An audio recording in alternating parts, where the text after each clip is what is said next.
प्रस्तुत कहानी सूखी नदी का पुल गांव के सामाजिक ताने बाने में आए बदलाव की कहानी है।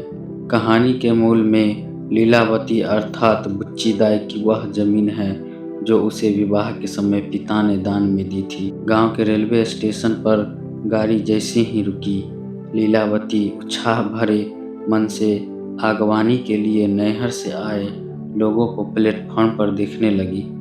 आगवानी में आए भाई, दोनों भतीजे सुरेश नरेश तथा एक अपरिचित को देखकर उसे ऐसा लगा जैसे सूखी प्यासी धरती पर बादल बरस गए हो। स्टेशन के बाहर जीप लगी हुई थी जिसे देखकर लीलावती उदास हो गई, क्योंकि उसने सोचा था कि टप्पर वाली बैलगाड़ी का उपहार वाली बैलगाड़ी आई होगी।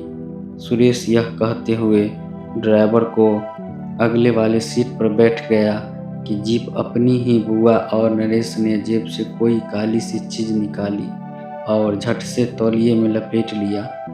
बुआ जिज्ञासा भरे शब्दों में पूछा, क्या है? कुछ नहीं, पिस्तौल है। पिस्तौल का नाम सुनते ही बुआ चौंक पड़ी।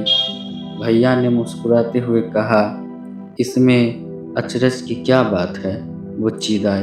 भैया के मुंह से बुच्ची दाई संबोधन सुनकर वह प्रेम रस से सराबोर हो गई तथा अपने भाई की ओर गौर से देखने लगी कि गांव में कैसा परिवर्तन हो गया कि जीवन भर खादी के कपड़े पहनने वाले अर्थात आदर्श जीवन व्यतीत करने वाले की जेब में पिस्तौल। यह समय परिवर्तन की देन है। ग्रामीण परिवेश विकृत हो चुका है।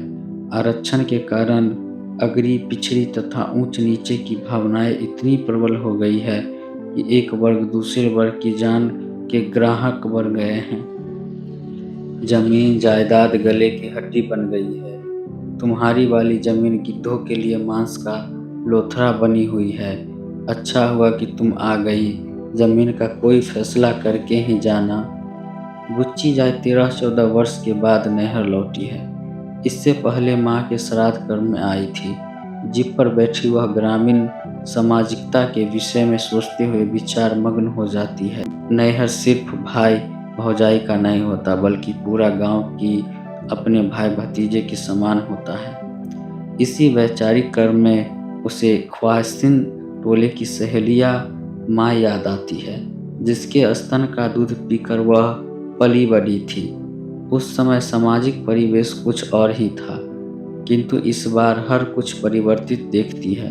नदी पर कठ पुल की जगह सीमेंट का पुल, नदी में पानी की जगह रेत ही रेत, क्योंकि नदी सूख गई है।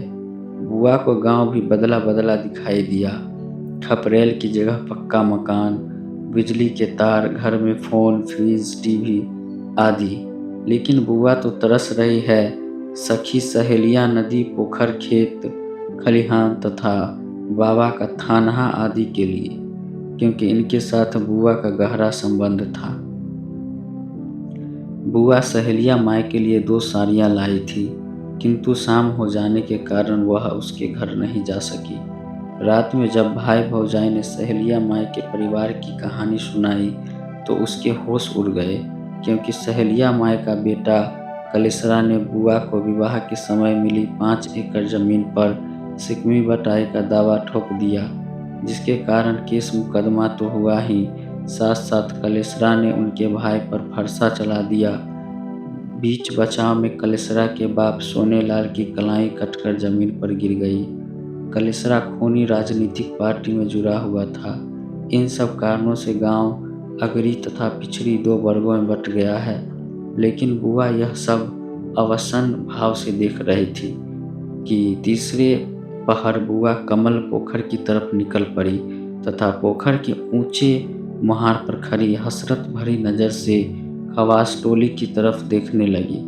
शहनाई एवं खुर्दक बाजे की मीठी मीठी मंगल ध्वनि की आवाज़ सुनकर लगा कि यह आवाज़ सहेलिया माई के घर से आ रही है। शहनाई का धुन सुनकर बुआ को रघु काका की याद आ गई, क्योंकि उनकी शादी के बाद विदाई के समय काका ने समदौन की धुन बजाई थी।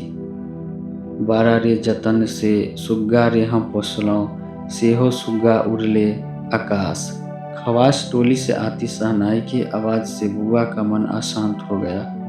उन्हें अपने भतीजे से पता चला कि सहेलिया माई की पोती की शादी है। उस शादी में शामिल होने के लिए उनका मन उद्विग्न हो उठा और शाम के समय कांख में साड़ी दबाकर उसके घर चल पड़ी। पहुंचने पर उसने देखा कि आंगन गांव की औरतों एवं बच्चों से भरा हुआ था।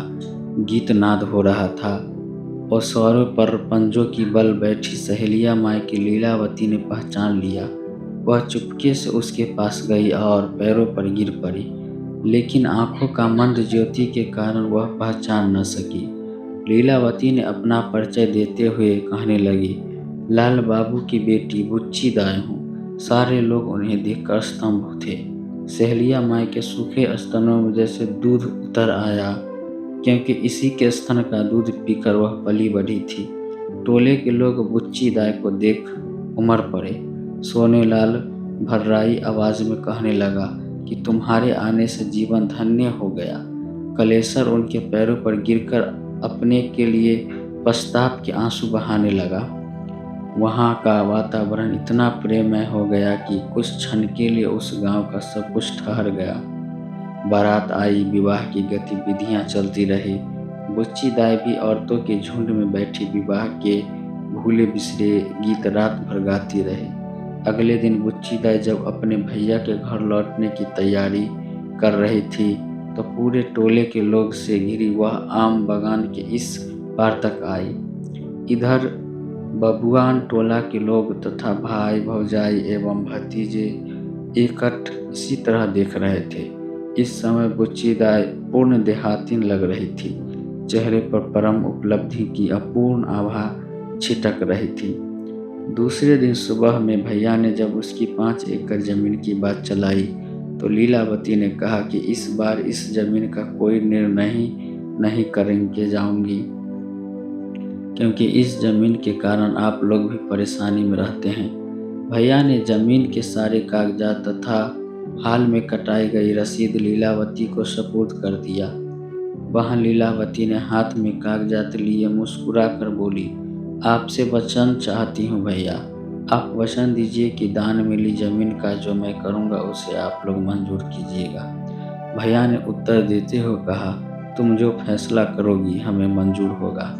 लीलावती ने कहा कि यह जमीन सहेलिया माई की रजिस्ट्री करना चाहती हूँ, क्योंकि उसका दूध पीकर पला बड़ा हूँ। जिंदगी पाई थी, इसीलिए माया और कलेसर कल फारवर्ड सिंह रजिस्टर ऑफिस में मिलेंगे। भाई ने बहन का मान रखने के लिए फारवर्ड सिंह जाने के लिए तैयार हो गए। भैया के खादी के कुर्ते की जेब में पिस्तौल की जगह जमीन के कागज थे।